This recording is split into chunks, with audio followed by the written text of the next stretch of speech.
Hey guys, so in this video you and I are going to talk about tooling and the difference between knowing a lot of tools and being a professional. So let's get into it. Now, you and I unfortunately live in the sort of world where we are forced, and it's so unfair. I'm sorry that I'm truly sorry that this is the way things have become. And I suppose that is in part, it is in part my fault, and I take responsibility for my part in this, because we live in the sort of world where programming trends are fluctuating in such a way that the tooling that is available to programmers to solve their problems is at this point in time probably the most diverse that it has ever been historically. It used to be the case that you only had a very narrow set of tools in order to solve your problem. And you may think that, oh, that's kind of boring, but it's also very useful. Because the problem with having a very diverse ecosystem of tools, and especially when these tools, most of them do the same damn thing, they just do it in a slightly different way, is that it requires more of the industry. More and more diversity creates basically job opportunities for a diverser crowd. But you would think that, all right, if you have a very diverse ecosystem of jobs available to you as well as a diverse ecosystem of tools, great, awesome, that means there's more jobs for everybody. And yeah, that is true. But the problem is that the demand for programmers with the type of experience that is needed to cater to all these different technical decisions that different companies are making is simply not there. There are not enough people to be able to keep up with everything, which means that the companies are now put into a position that all of this diversification forces them to require more of each developer. So it's now coming full circle and biting us all in the ass. Because you may have thought that just because we have like all these cool tools that there's no downside. There's a really large downside. And that is that on the job specification, instead of having one or two things, or maybe 3 things, now you have 15 things you need to know. Because the company needs to actually have somebody, because they're in a situation where they simply don't have the type of money that is required to get an expert in every single field. Each person, ergo, needs to know as much as possible. And that's where diversification comes into play. Now, how does that affect a senior developer? A senior developer is now going down basically going into a situation where a senior today is, I would probably guess, less of a master than they used to be. I think that we are going towards a trend where the seniors today are very good at a suite of different tools, but they do not have the same level of mastery that used to be found in Java and C# and like these people who spend like a lot of time to get really, really good at that one solution.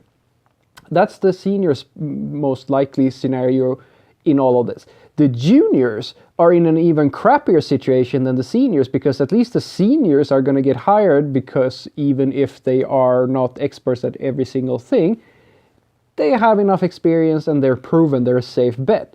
So the juniors are now in a situation where when they start out, and this goes out, I'll talk about exactly what my worst scenario so far experiencing this has been.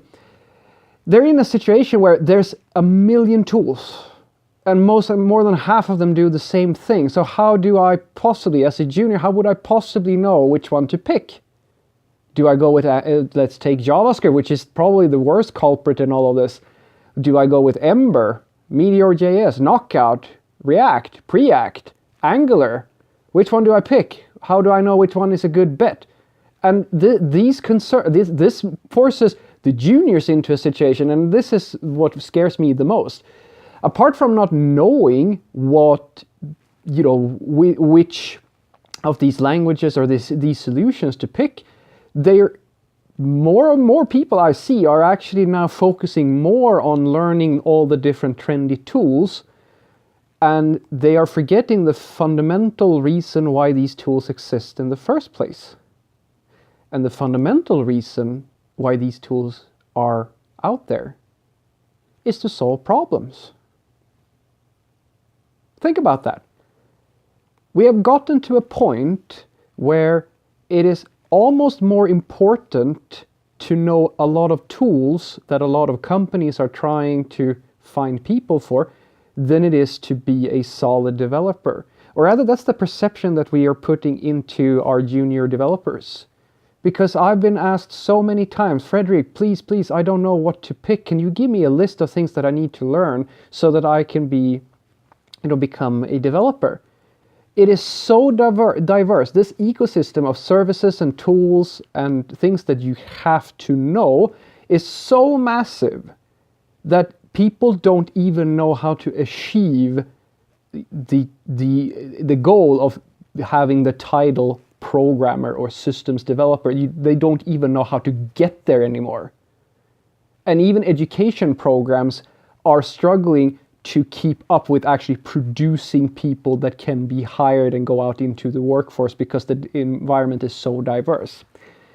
I had a viewer that sent me a list that some person had put up I got the question basically, Fredrik, can you go through this list of all these tools and tell me what you think about this list? Is this a good roadmap to learn? And I looked over this list. It's basically outlined every single trendy piece of technology that is relevant for front-end developers, back-end developers, and they even had a section for DevOps.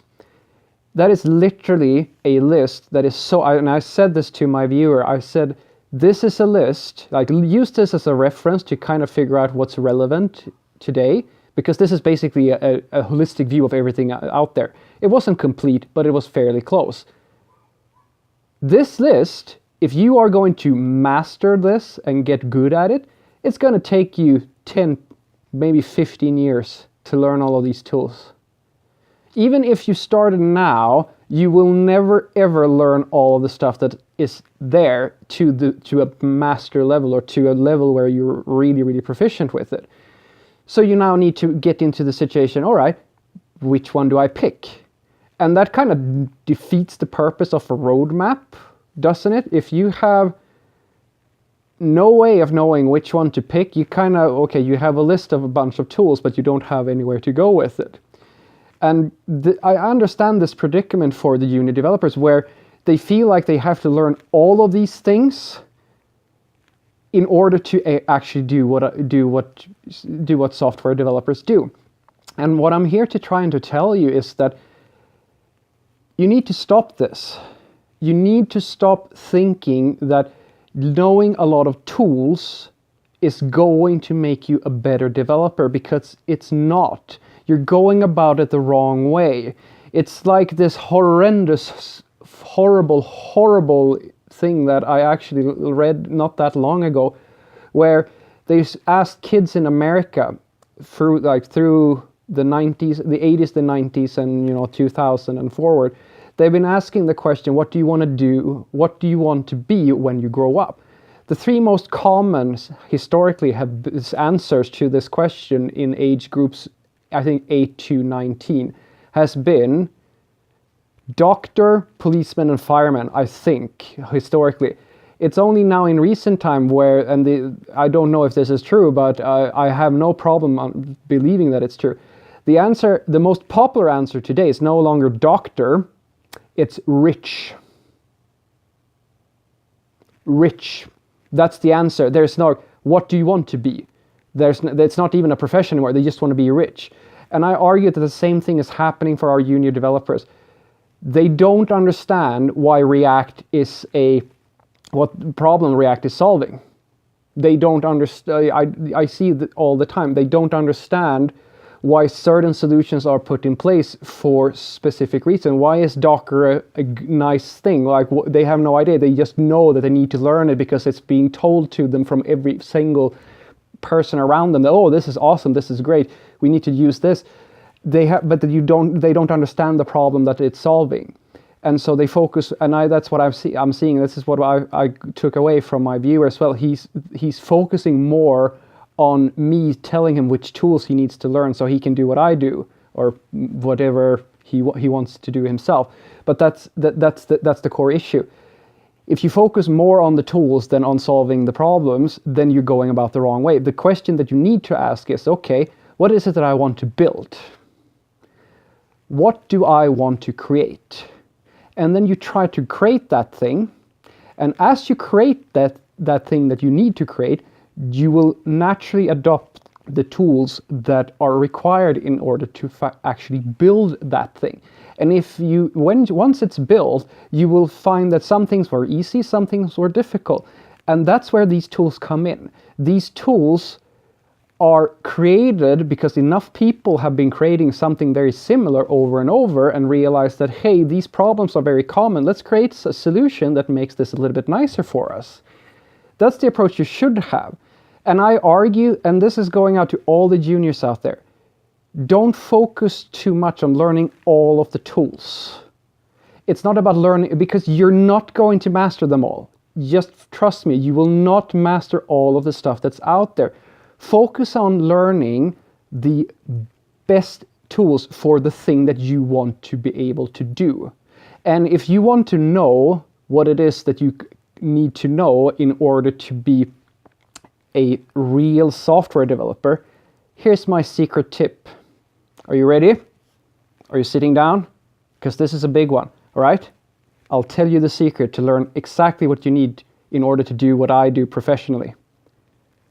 Go out on the job posting websites and search for software developer. Because what's going to happen is that you're going to see all the job postings, and every single one of those job postings is going to have a small list of the requirements that they look for in a candidate. And then if you ignore all the seniors, there's going to be job posting for junior developers.